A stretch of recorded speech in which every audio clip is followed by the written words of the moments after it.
भद्रं कर्णैभिः शृणुयाम देवाः भद्रं पश्येम अक्षभिर्यजत्राः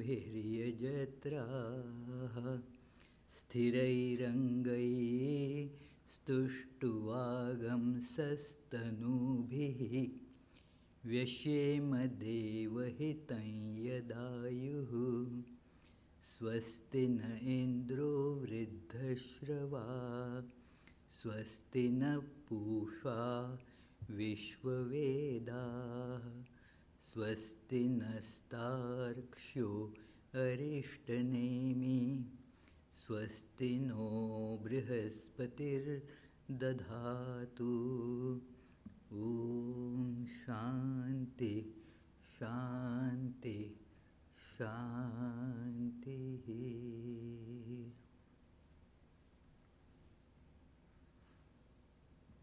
Let us pray now together.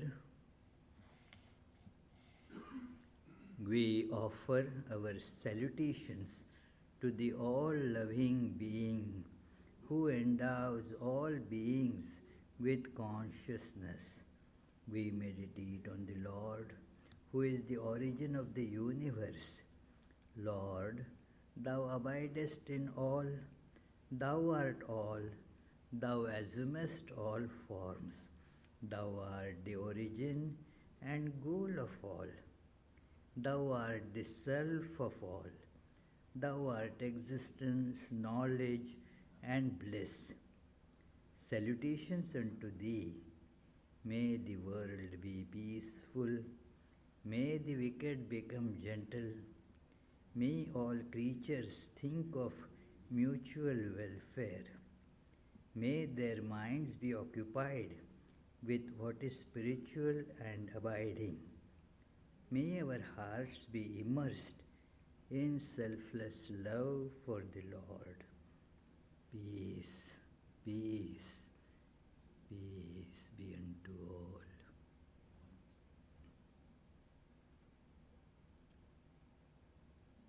Let us meditate on our divine nature, which is intrinsic. We are all potentially divine.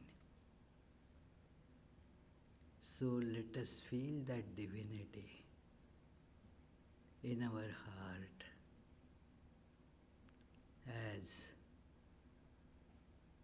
a bright, luminous point spreading splendor all around.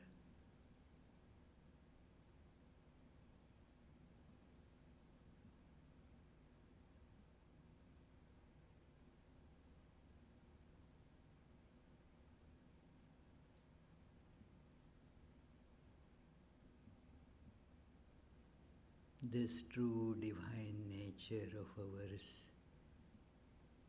is the source of all strength.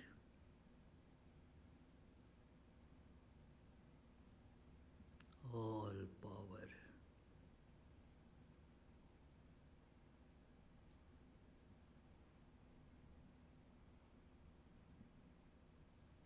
Let us feel this truth that all power is within me.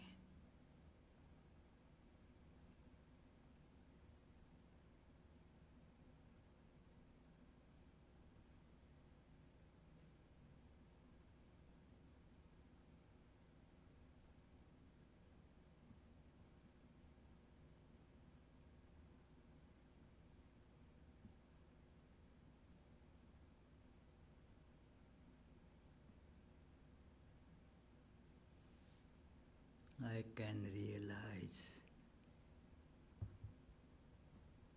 with this infinite power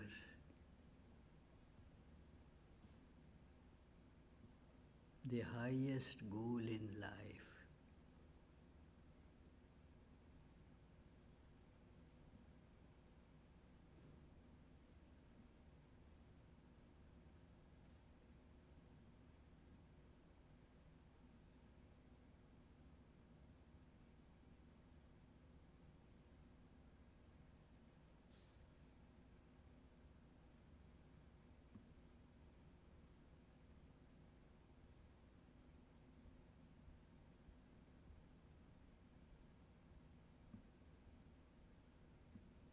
being aware of this power,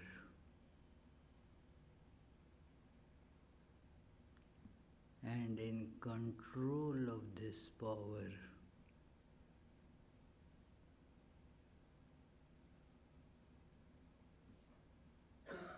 makes us confident, serene, and peaceful.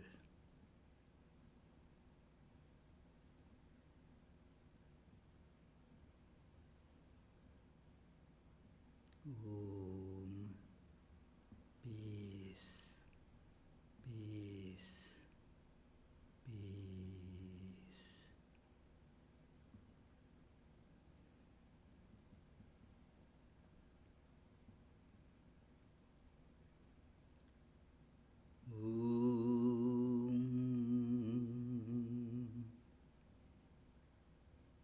आप्यायन्तु ममाङ्गानि वाक्प्राणश्चक्षु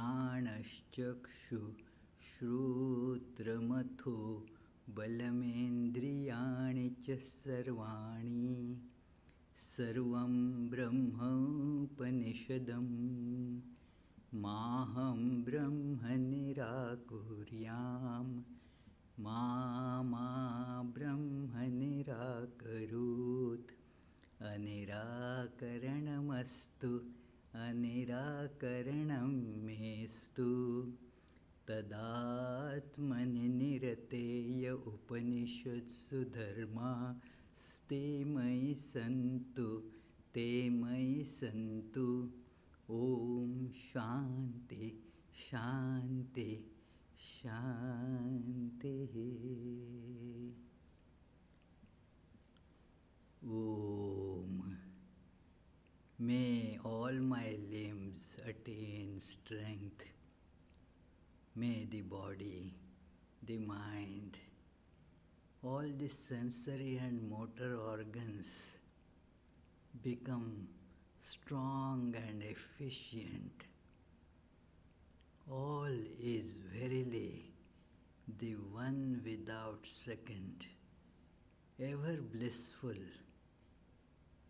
ever perfect, existence itself called Brahman. Let me never deny this truth. May this truth never reject me. I am aware that the scriptures like Upanishads have stipulated that if we want to acquire this experience of this truth, we need to cultivate certain virtues. May all these virtues be with me. Om. Peace, peace, peace.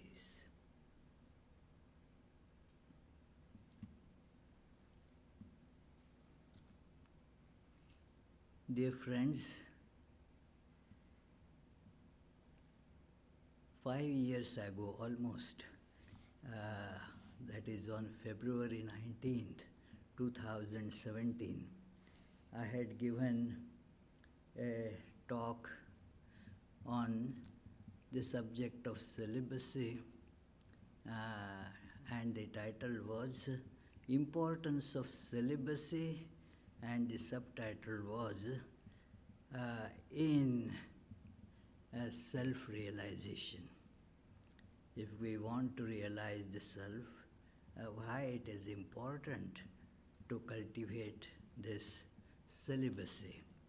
So I suggest that this lecture is still available on YouTube, and it would be good that you watch that lecture, listen to that lecture. That lecture was developed purely on the logical basis, how logically it can be seen that without cultivating observing celibacy, it would be impossible to realize this self.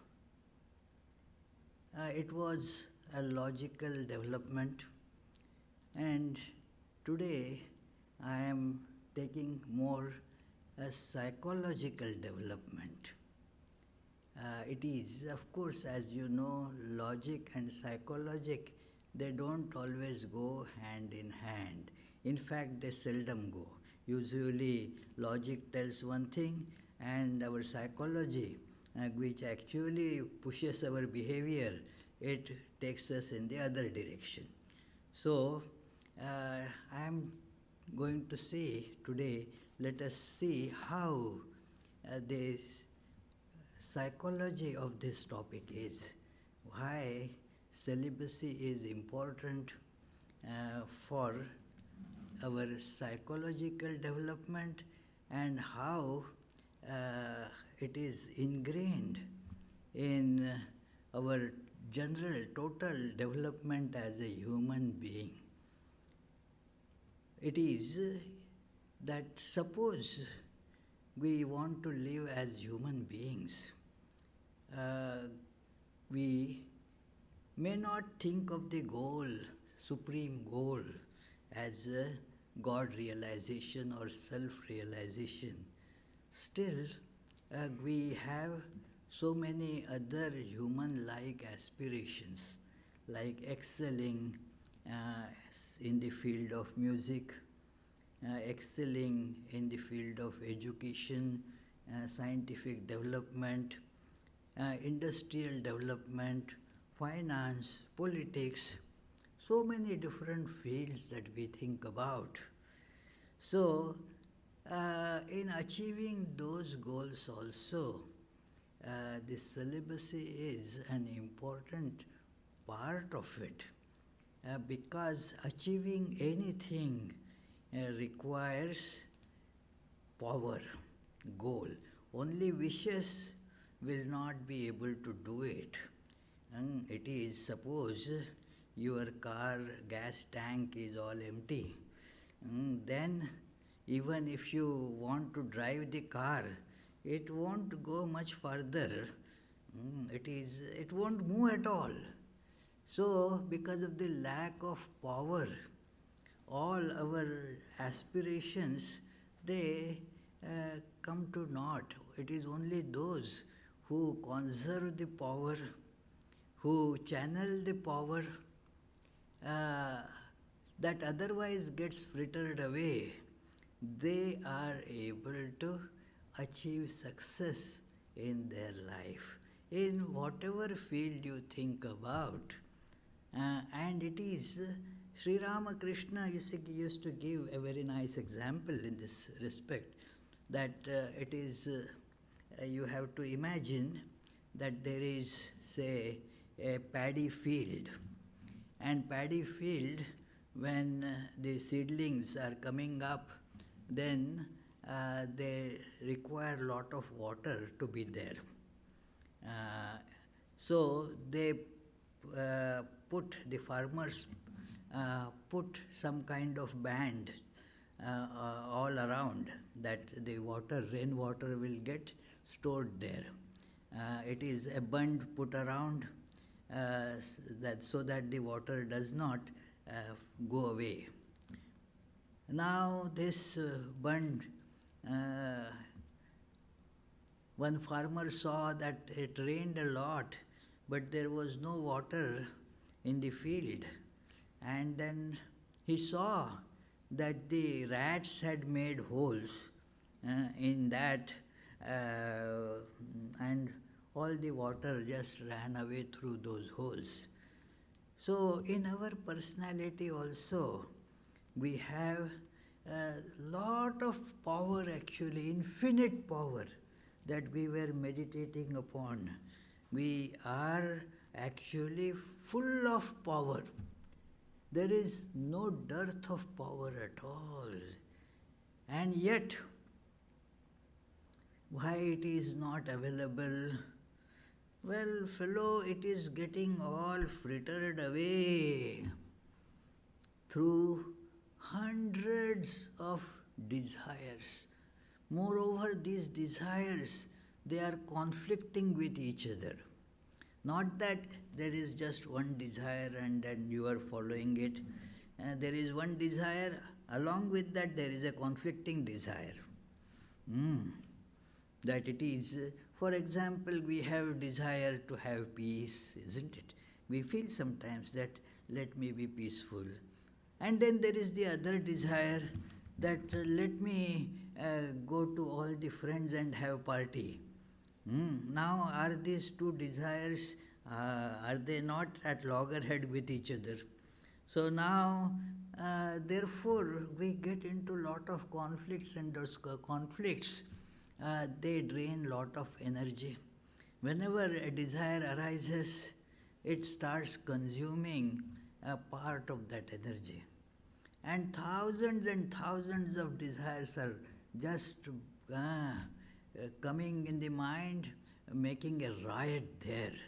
So we feel powerless, no power to achieve anything, no time, no power.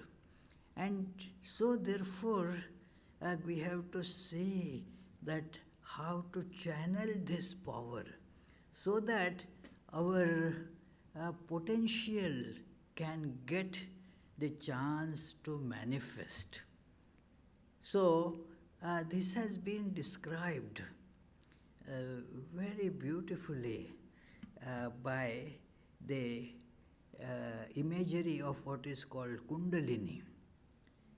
Kundalini is a description that how we all have the infinite power. But that power is all stored, and it is therefore not getting manifested. There is no scope for manifestation of it. There is huge power. But as you see, the lowest level of manifestation of existence, like rocks,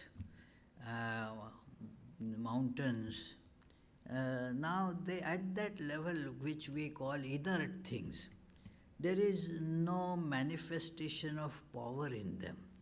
They are just idle. Now, none of the desires get any expression there because the power is all dormant.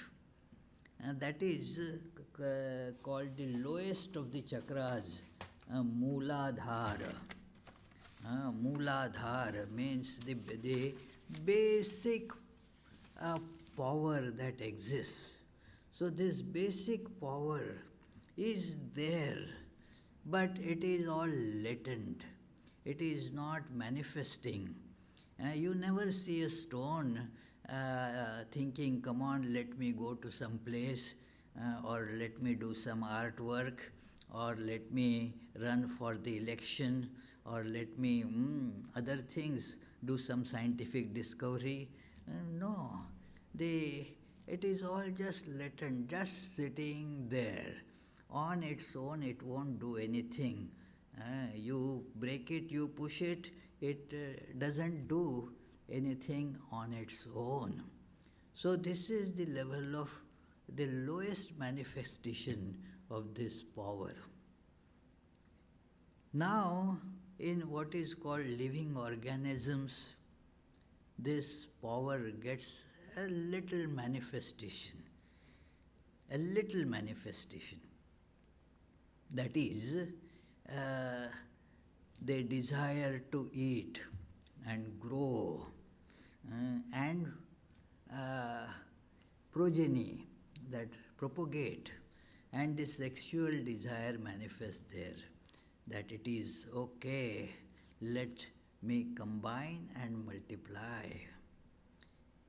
So that desire then makes up for the variety of creatures in this world. Now all these creatures, what is common about them? Common thing about them is they are having the desires at maybe at the unconscious level or conscious level, but they have the desires to eat and then to mate. And that is how they move their life. It is the manifestation of power, but a lot of frittering of the energy that also accompanies it. Very tiny manifestation of power is seen there. This is the second chakra.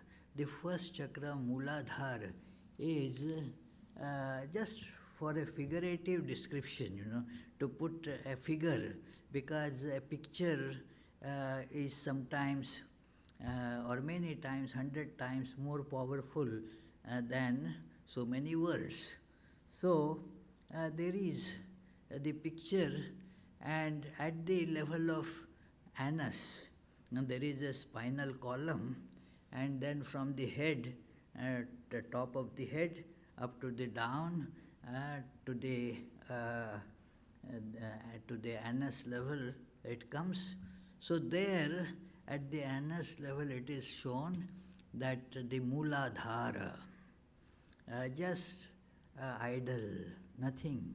There is no manifestation of energy.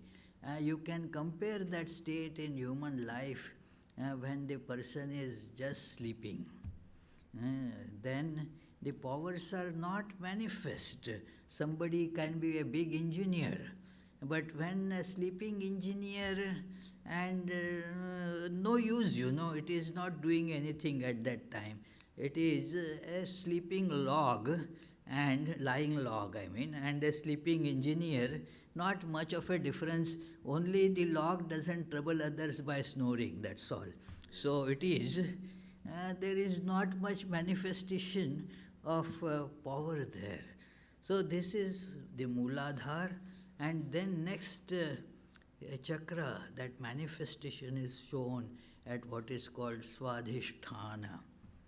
That it is shown at the level where the sex organ is located, slightly above the anus.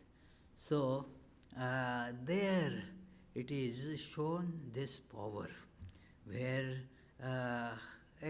all creatures, they run after food and progeny.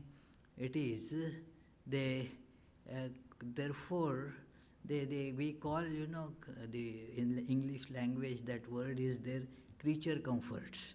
So whether human beings or the ordinary other creatures, they all have this in common, and that it is only that much energy gets manifested there. All other energy is locked up or gets frittered away. Nothing much can be achieved in life except this. And so just at this level, it is all a creature life, not a human life. Now the power gets more channeling, as it were. The power is conserved. Instead of this energy getting frittered away, it gets the scope to it is not given the scope to fritter away, it gets conserved, and therefore it is shown to move up.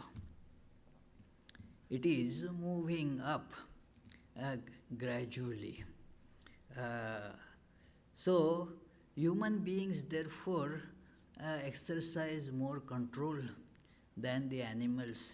There is a conscious control level in human beings.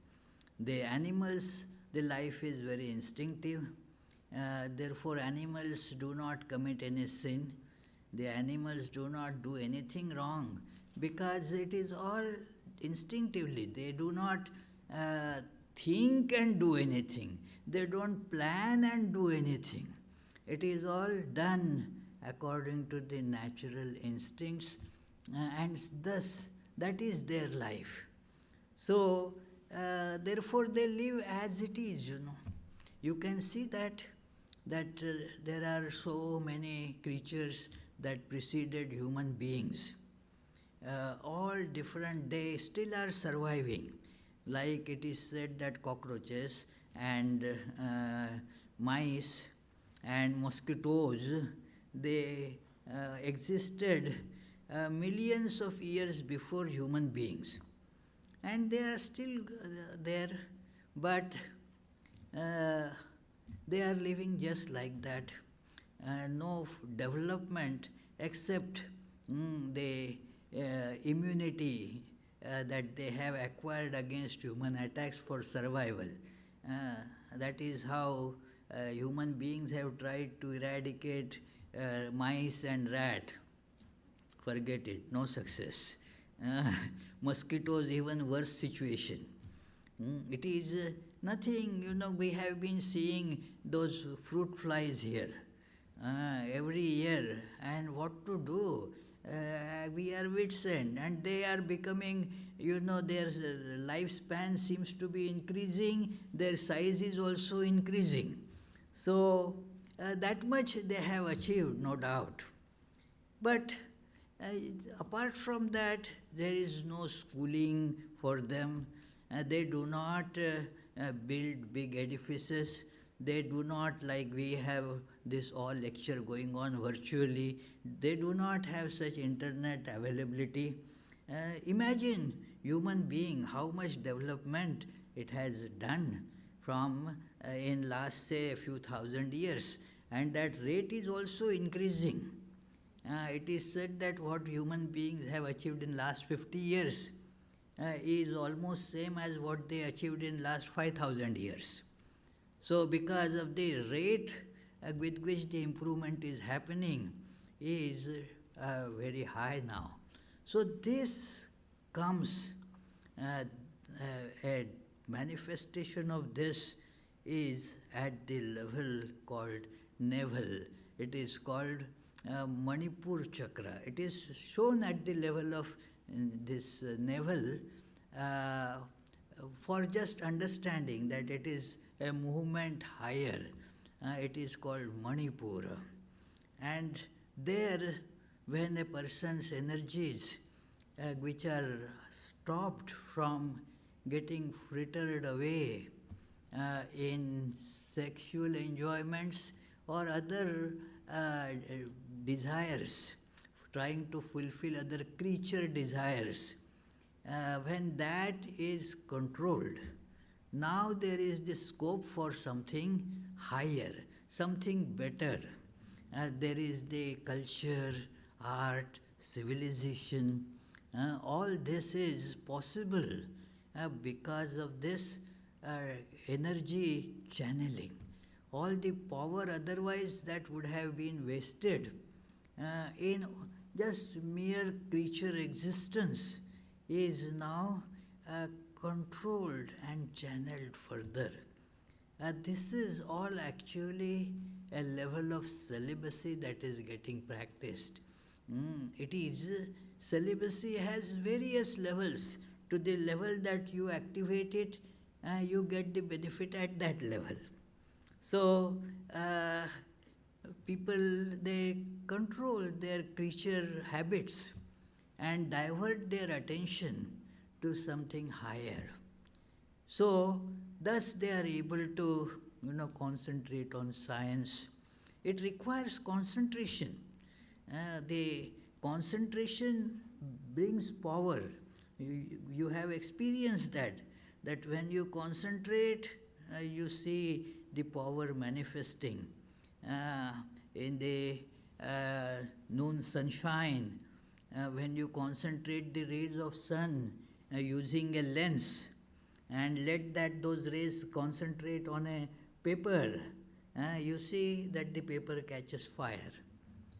Archimedes had used this similar technique of by concentrating the sun rays, he could burn the enemy ships. So the enemy wouldn't know what is causing the fire. Only that beam of these concentrated sun rays would create so much heat that the ship would catch fire. Now this is all concentration. So when a scientist has to do something, there is this concentration. Is not caring for anything. No attention whether I have taken food or not. No going here and there to mix with friends and all that, because the mind is so concentrated, is focused, going to that, to have that great achievement. So that is the difference in human beings, that why some human beings are able to achieve such success, some are not. It is all, the answer is in the power of concentration. Here it will be appropriate to give some examples in Swami Vivekananda's life, which are very well recorded.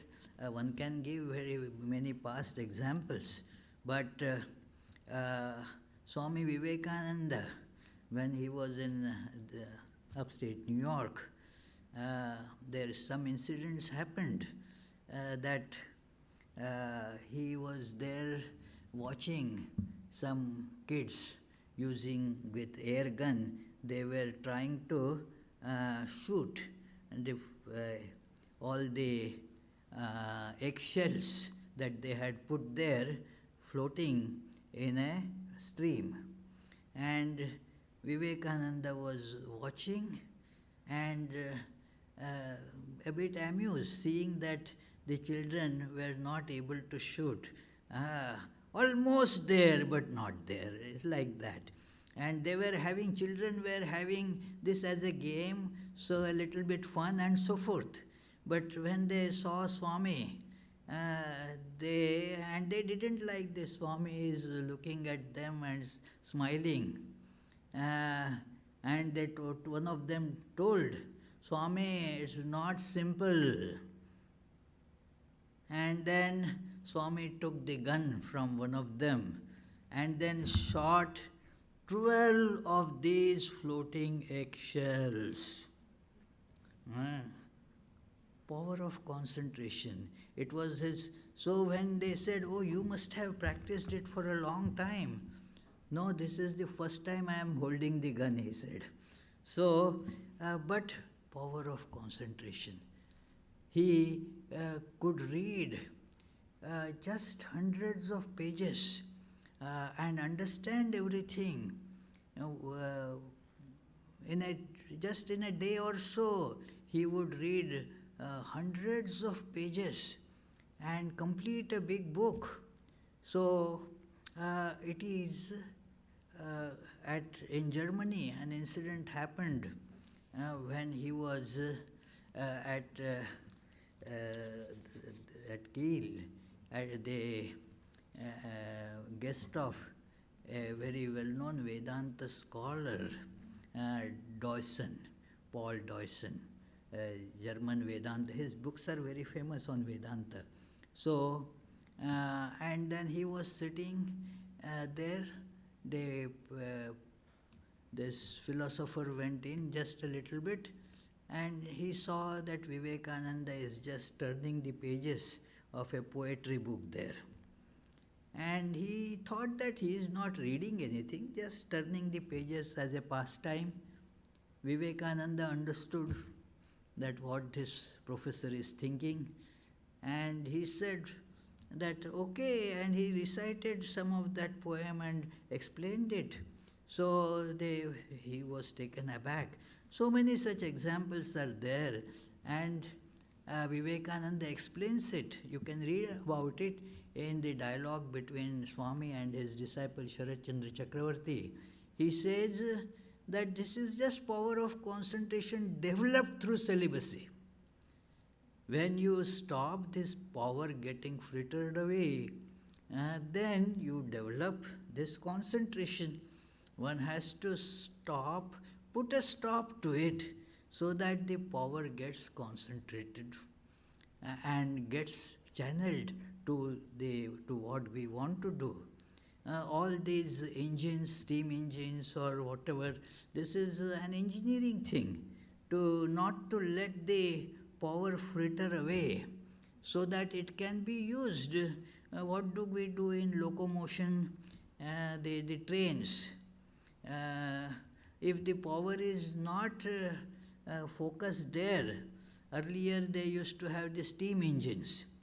And then that steam has to be made to hit the piston so that it would move forward. If the steam is running out, it won't. Even in the simple thing like uh, we have here and the other building also, the heating is done through the hot water circulated all around.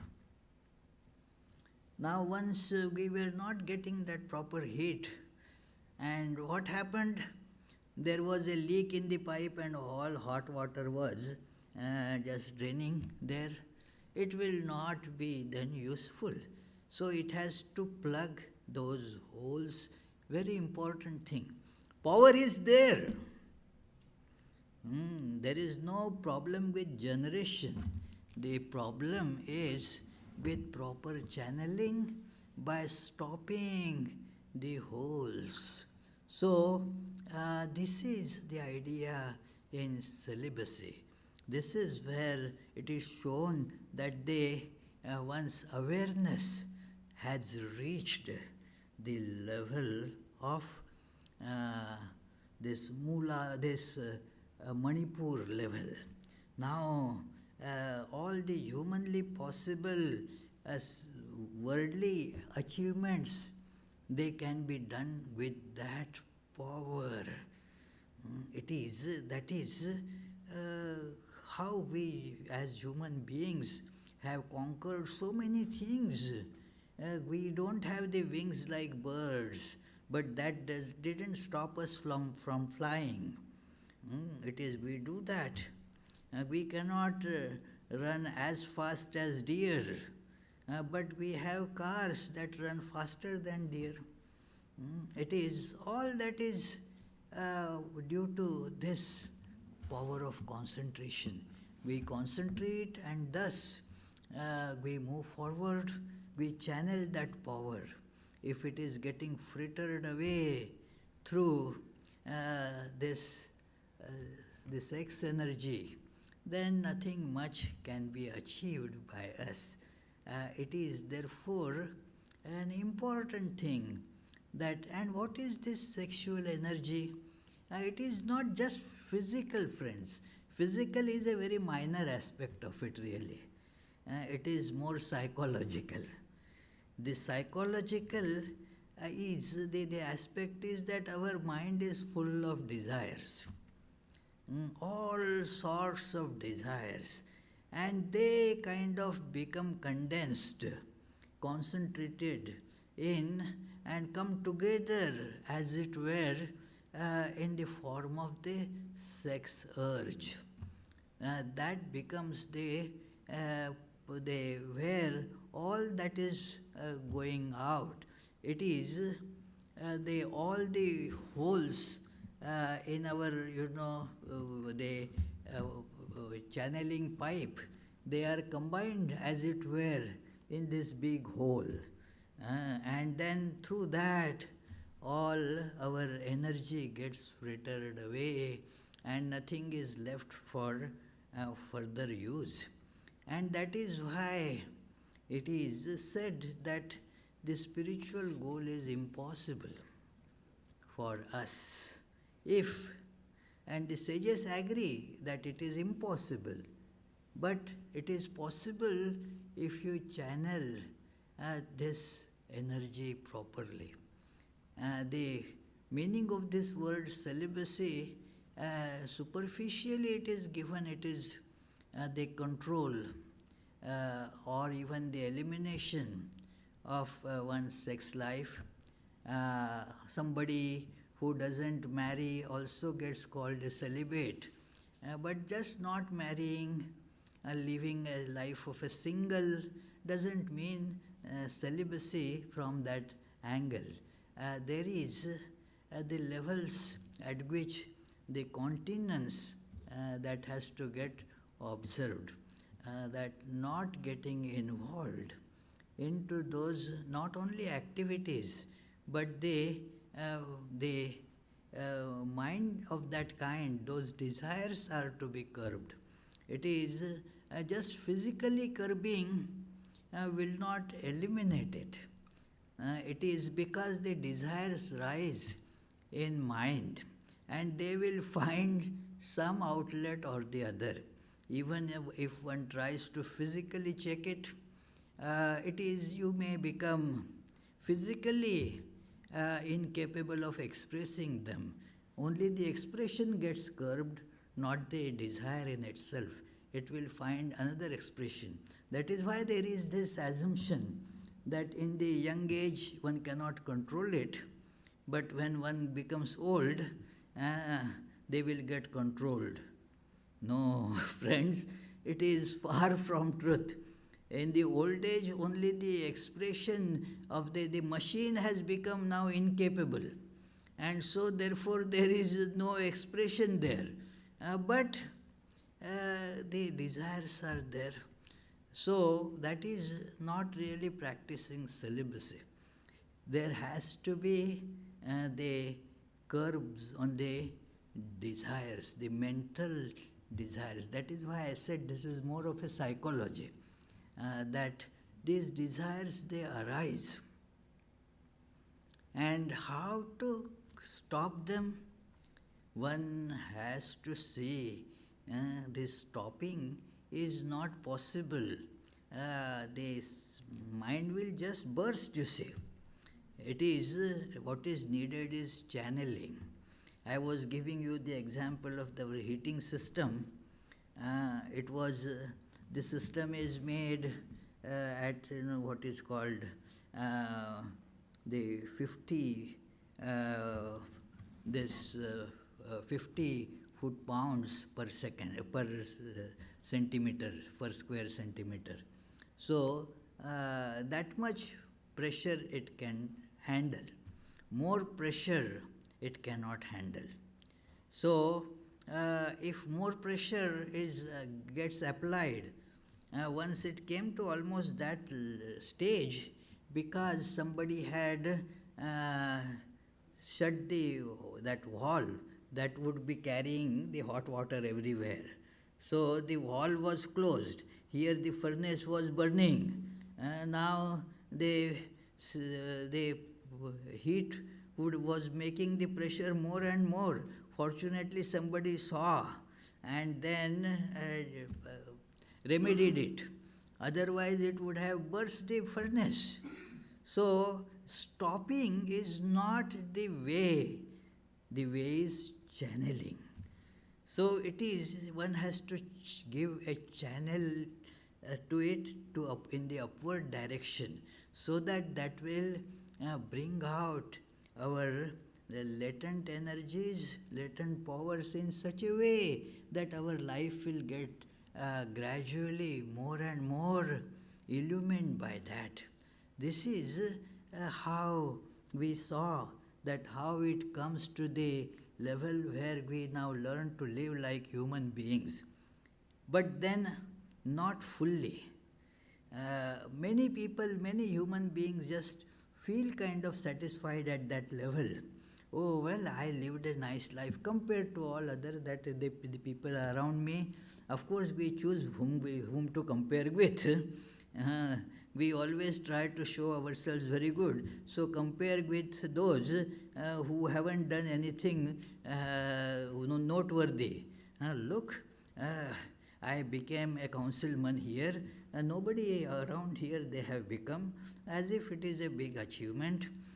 See, I did all this. It is a big achievement.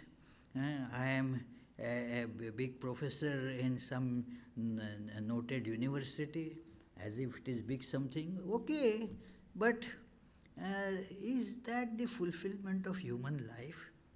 You did many things. You got maybe Nobel Prize. Okay, after a time it gets forgotten. and as you get older, you keep on talking about it, and people start shunning you. It is because they don't want to hear all those things. It is so, it is not the end of human possibilities.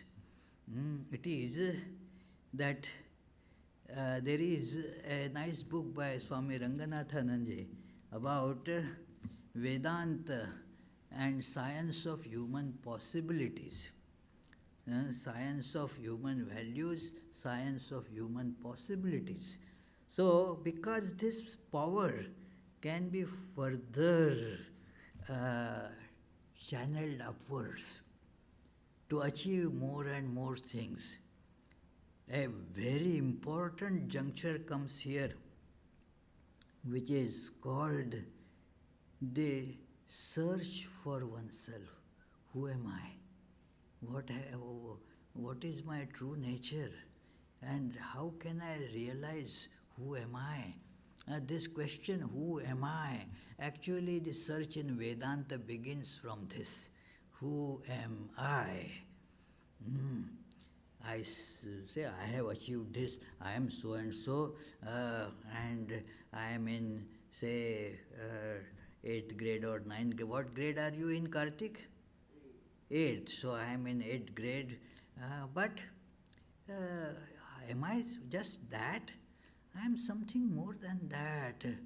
It is, I was the same person, although my knowledge wasn't same when I was in 7th grade.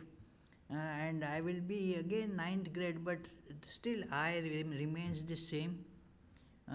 Who is this I? What is it? Self-inquiry begins at the next level, that is called anahata. Now, all those propensities, they have assumed very little importance. Even if you achieve the whole universe for your enjoyment, you became the most famous person. You have so many children, you have the lot of wealth, and everything is there. Yet, without this, the life seems to be all zero, meaningless. They all start appearing to be zeros. Sri Ramakrishna used to give this analogy that many zeros, they don't add up to anything. You don't get it like that. Wendy, I will give you $0. She would say, thank you, but I don't need $0. 5 zeros, the same answer will be there. But if you put 1 before that, then every zero gets more value, So it is, she would say, then why don't you add 1 more zero, you see. It is. So the point is that one is lacking. So the search begins for that. That is when your heart or whatever your awareness becomes concentrated on that. A spiritual life, as it were, begins there with this great question that this is what I need to achieve in life. That alone can make me free from all sufferings. Otherwise, there is no end to it. That alone will make me liberated. There is otherwise bondage. That's it. The bondage is so terrible in our lives that even though we know that it is bound, we are forced to call it freedom, you see. That is the level of bondage. Like a slave. Slave has, if it is told with a gun at the head or pointed to the head, hey, say that I am free. Now that is bondage, that not only the fellow is bound, but has to say that I am free. So that is our condition. We are bound but hardwired. One MIT professor told me that. We are hardwired to say that we are, think that we are free. So actually, that is how our life is. Some very fortunate amongst the human beings can get this inquiry. It is a great fortune to have this question in mind, that it is again channeling the energy. This sexual energy now is channeled. All the desires are cut now. It is just a condensation of all desires comes there. It is Shankaracharya and of course Sri Ramakrishna too shows that how all other desires, like want to see some nice places, or that is the visual, or to have the nice delicious food, to hear very nice music, the desire for pleasant touch, all these get as it were combined, congealed in what is called the pull for the sex. So it is thus very powerful, and therefore one has to put powerful control over it also. It is, if you see how they control the special controlling valves are put on the pipe depending on the size of the pipe and what pressure that pipe is under. So, therefore, this has to be kept under proper control if we want to make this power go further. Many times it is heard that we cannot feel God. Well, how do you expect to feel God if all the power is getting frittered away? It is, if you read Holy Mother's these teachings, you will find several times she admonishes, well, you want to, think of God, and you say that the mind is not getting concentrated. How will it get concentrated if it is all running around everywhere, and especially for these pleasures? So therefore, unless one controls it, there is no way further. Now this, as it goes to this level, the person therefore makes much concerted effort to solve this riddle, who am I? Puts all the power in that, and thus another level of awareness opens. Now the goal, as it were, is felt to be real. Yes, you have as if got the answer. The inquiry, the possibility of answer now is there. Who am I? So that is when it is said that the Kundalini, the word is very beautiful, the latent power, that is called Kundalini. It is the Kundal means a circle, a coiled up energy. So now it is rising as it were, and rises further. And now you have the an understanding that yes, you are feeling it. You are feeling that it is therefore called the Vishuddha chakra. Vishuddha means now it is quite pure. The awareness is now pure about it. Who am I? As it were, is getting so clarified. And then the desire to progress further. All other desires now at this stage are completely eliminated. No other desire exists. So this desire gets all the power, and now one comes face to face, as it were, One has to use some language like that with this truth. So it is that level is shown uh, near your, the level of your eyes, as if you are seeing it. So now you are seeing the presence of God in everything all around you, but still it is not perfection. The energy has to be channeled uh, further. There is no other power, only this power has to be given proper, only that much scope. So they, they make the hole when the big current has to go with lot of power. Now they make the whole of that outlet smaller and smaller, so that the current, the stream goes with more power. It is so now this, as we are moving ahead on this track, we are feeling that. It is as one moves, one will be able to feel, and now is seeing, as it were, the truth.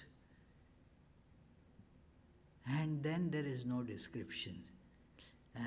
The realization is achieved, as it were. Nothing further is to be done. All the words fall short. All the imageries fall short. It is just because, for the sake of description, it is called the Sahasrara, 1,000-petaled. It is shown in the cerebellum, that at the cerebellum, what is it called? Cerebellum. Yeah, thank you. So cerebellum, it is shown that there you see it, Sahasrara. And there one realizes the ultimate truth. It is beyond description.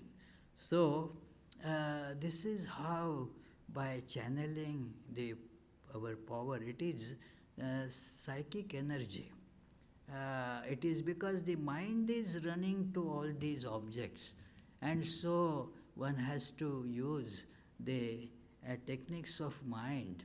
Of course, techniques of body means physical control is also necessary, but only physical control will not be able to do it.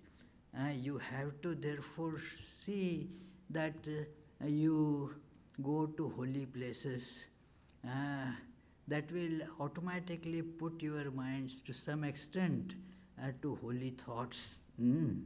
It is, and thus you engage yourself in study of scriptures or meditation to think about the higher things. And thus what happens, that thought energy gets a scope to move in that direction. And because it requires power, you are working against gravity. The gravity, the desires are like gravity, pulling us down. And so we require this more power. You see, you require more power when you are flying in the aircraft engines have to be more powerful than your motorcycle engines, you see. They have to be far more powerful.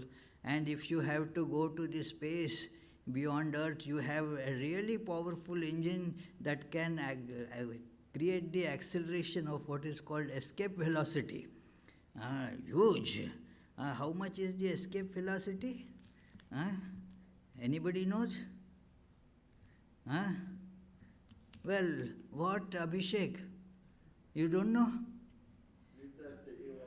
Huh? How much?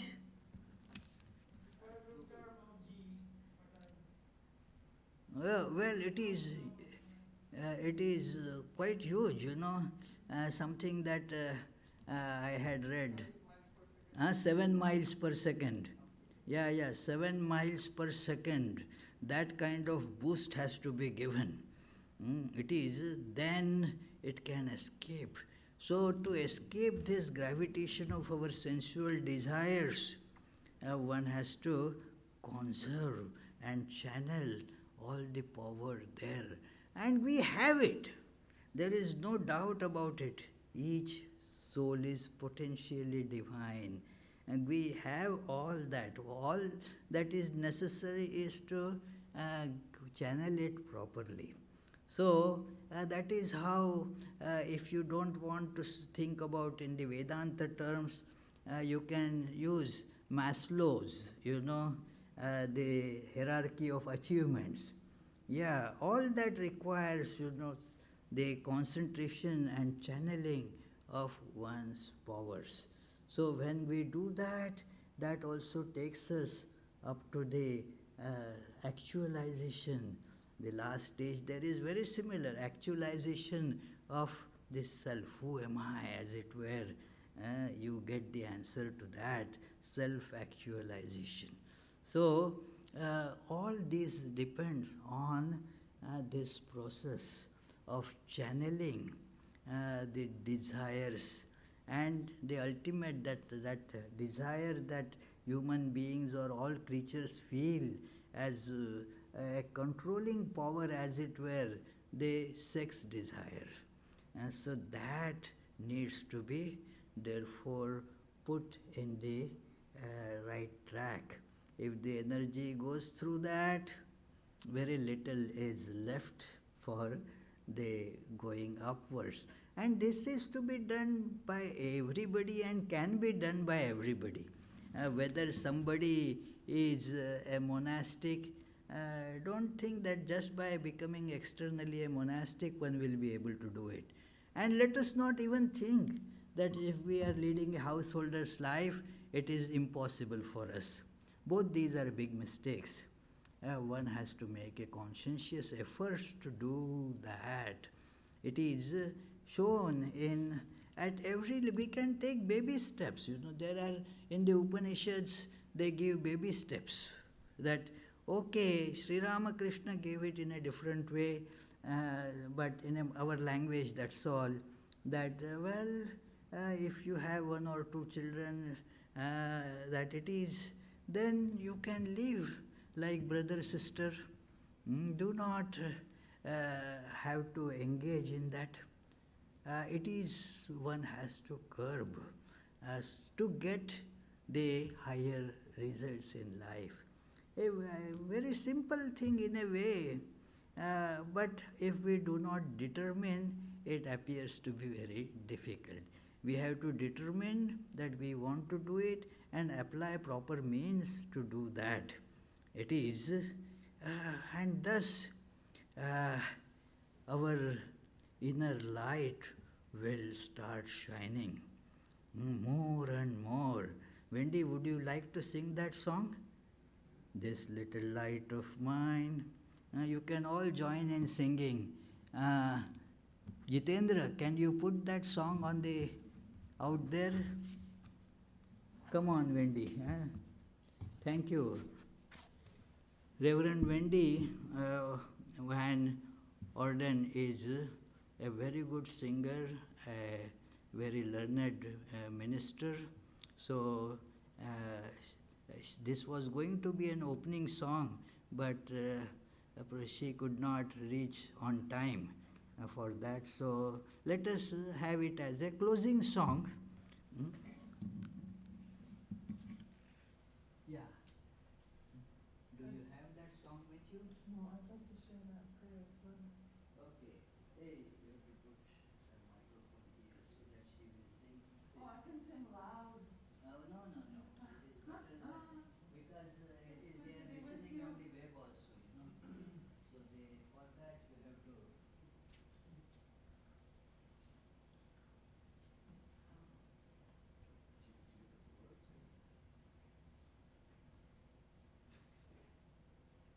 Sing with me. Is it on? Number 4. This little light of mine, I'm gonna let it shine. This little light of mine, I'm gonna let it shine.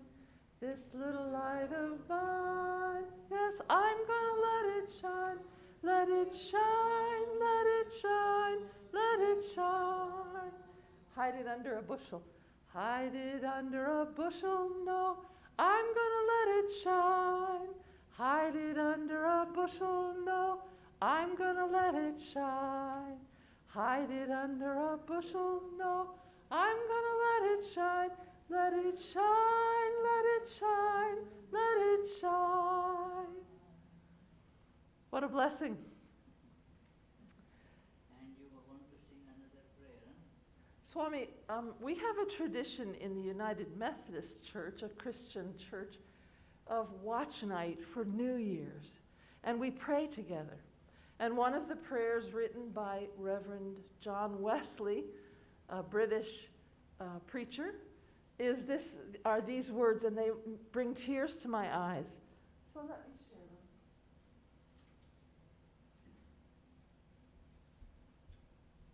them.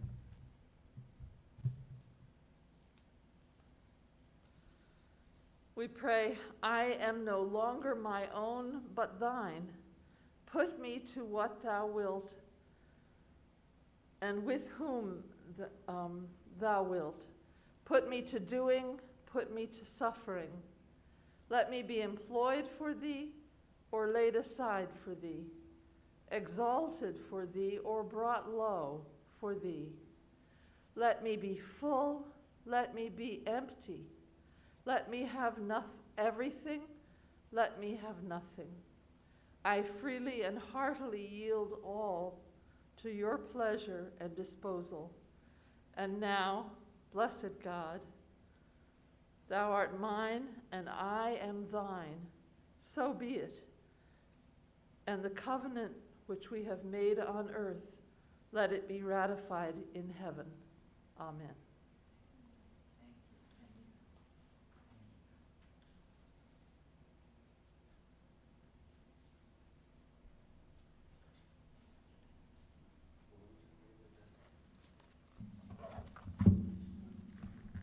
Oh, well, are there any questions?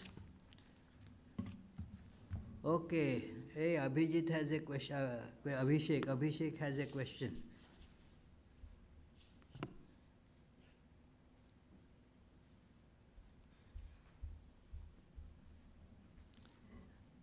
It is kind of late, but in my that 19 February 2017 lecture, I said at the end that I will not take any questions on this lecture this time.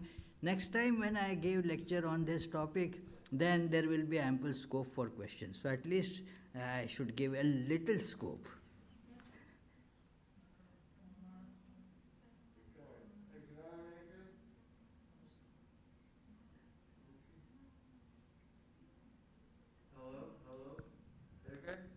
Eze is here, Oh, who's up there? Pranam Maharaj. So I think Swami Vivekananda said this 12 years. I don't know how that number comes. 12 years of practicing this. But devoid of that, there are two age groups, of course, in the beginning, let's say 0 to 15 years. There is no scope of this phenomena. And after, let us say, 70 years, because already the body has passed that stage. So after 70 years, then it should be very simple for them to achieve, who are at that age, and even simple for those who are at 0 to 15 years, because again, they don't have that.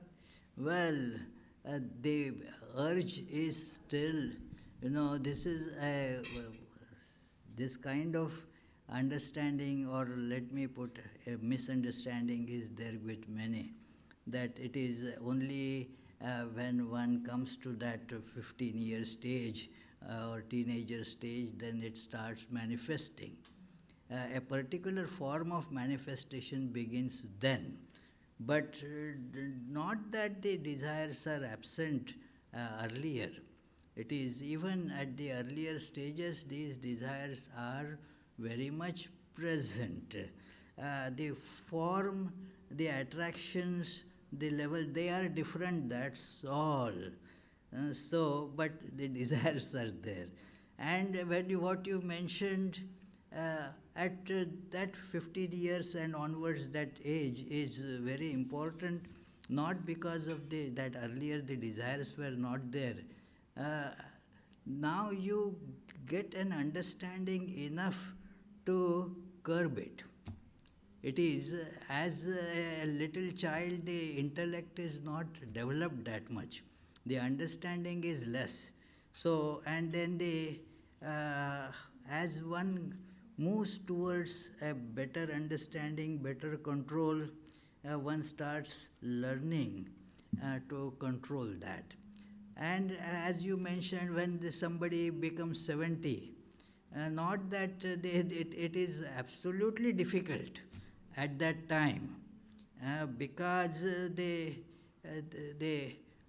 all the habits have become so crystallized.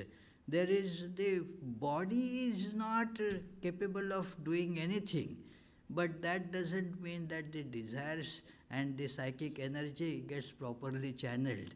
It gets frittered away in various different ways that actually expresses this very drag, but not because the machine of body is not now cooperating to do that. Therefore, in Puranas, there is this story that King Yayati borrows the youth of one of his sons.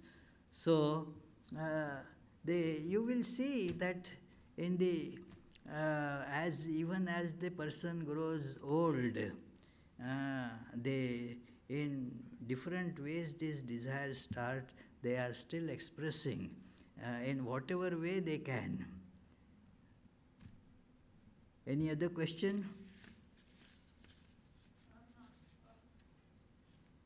Yes, there is one question, Maharaj, here. It is from B. Pa. So this ascension with awareness to ego dissolution will assure through diligence the cycle of the decade and lead us to the effulgence of lighter consciousness. This is the question. Yes, it will. It will lead us to higher and higher levels of consciousness. That's very correct, yeah. So let us conclude. Happy New Year, friends, to you all. There's one more question. One more question, okay. Abhishek has one more question, okay. So this desire, you said also the desire to eat good food, the desire to listen to good music, the desire to see good places. What is the connection of those desires with this sexual desire? And is it necessary to curb all of them, or having one set is okay and this is the most important as I see, this is the one which, if this goes, the others will also automatically dissipate? Well, it is the word good that you have used, That word good is a very subjective word. So, whatever actually you feel as good is uplifting. As I mentioned, we have to take baby steps. So instead of that which is bad, let us try to do that which is good. It is, and thus we start understanding that really good is to eliminate that. To all the desires ultimately go into that, the desire for sex. I feel Freud was very right about it, that it is these various desires, they are manifestations of that libido. And that libido is, Vedanta puts it in a way that it is because of the separation. That actually in the truth there is no subject-object, no I and you. And so no desires are possible in truth. Now as one is seeing this separation, is aware of I and world, now all the desires are really the attempt to attain to that unity, but wrong methods. By bringing two things, they never become one. one has to see the internal, actual oneness. So that is how all desires therefore are really bad. There is no good desire. But at the relative level, okay, is what Sri Ramakrishna calls that there is the joy of this worldly sensual pleasures. And then there is the joy called taking the name of God or understanding the religious disciplines, practicing them. He would call it Bhajanananda, Vishayananda and Bhajanananda. So the attraction to the sensual pleasures and whatever pleasures one tries to extract from that, it takes some time to understand that actually there is no pleasure there. But one feels the attraction. And then, okay, turn that attraction towards that God. And thus, you, instead of just singing and listening to any kind of music, you listen to the spiritually uplifting music. Instead of, going to all the sightseeing here and there, go to pilgrimage places and take the advantage of that holy feelings there. Instead of reading all sorts of books that would make the mind get scattered more, read those books which concentrate the mind on God. So this is called the joy of associating with the truth, joy of spiritual practice. So one has to shift from this to that. That is channeling. That is how you get that energy channeled. So let me tell about the upcoming programs. Where is the January flyer?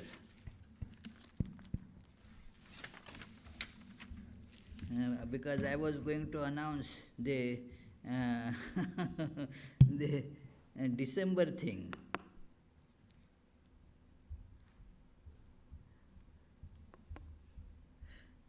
So nice of you, Charlie. Thank you.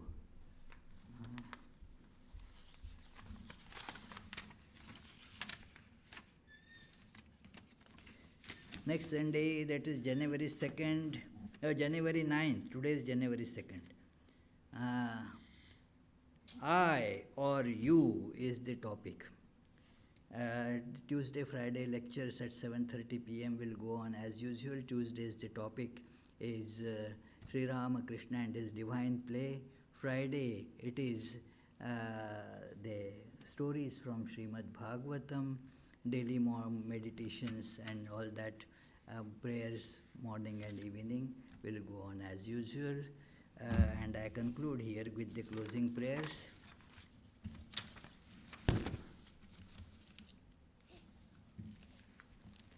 So you can chant this prayer with me. On most Sundays I don't hear anybody reciting those. Please chant loudly.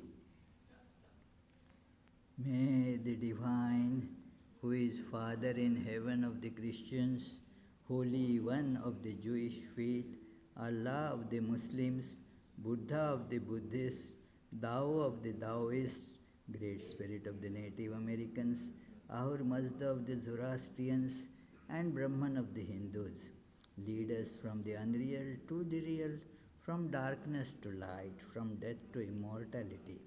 May the all-loving being manifest himself unto us and grant us abiding understanding and all-consuming divine love. Peace, peace, peace be unto all.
light of all lights, blazing in the heart's cave. Great light of all lights, blazing in the heart's cave. Darkness is destroyed by your light.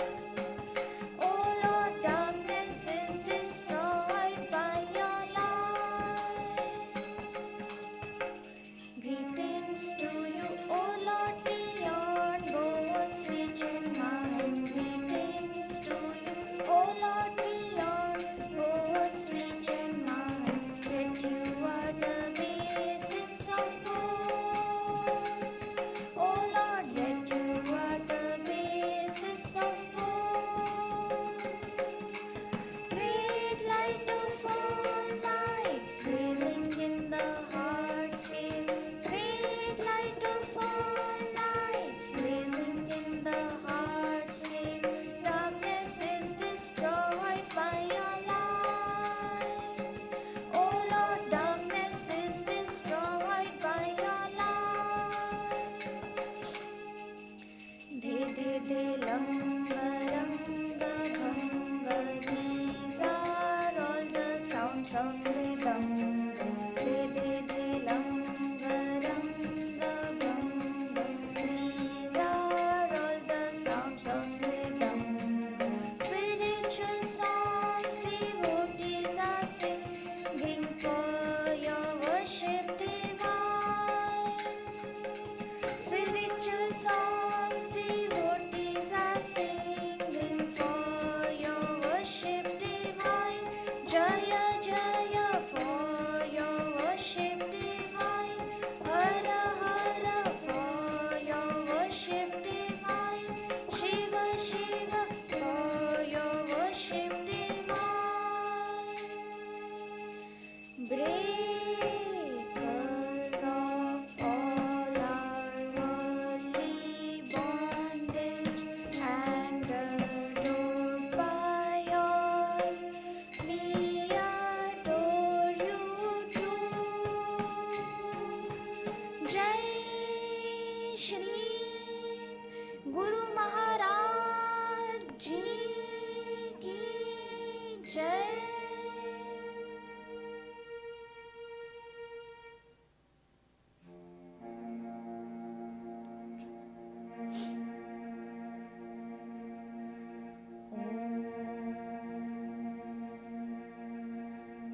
Auspicious and blessed, graciousness sublime, all noble ends you give to us, granting us refuge, all-seeing Gauri.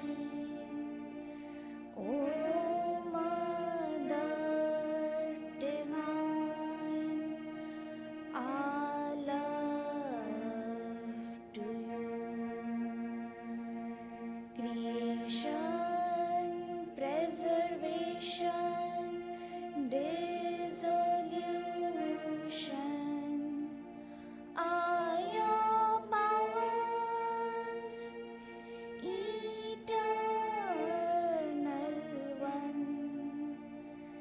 Nature's real basis, nature's essence. O Mother Divine, our love to you. We come seeking refuge from anguish. Be our Savior through your deep concern. All our suffering remove, Goddess. O Mother Divine.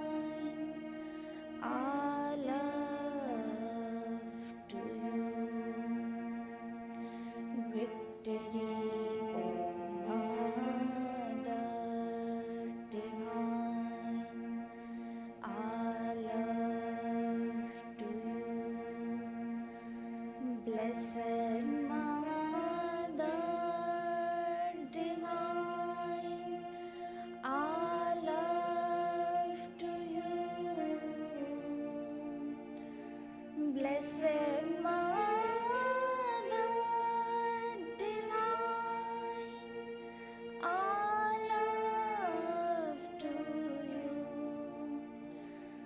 Blessed Mother divine, our love to you.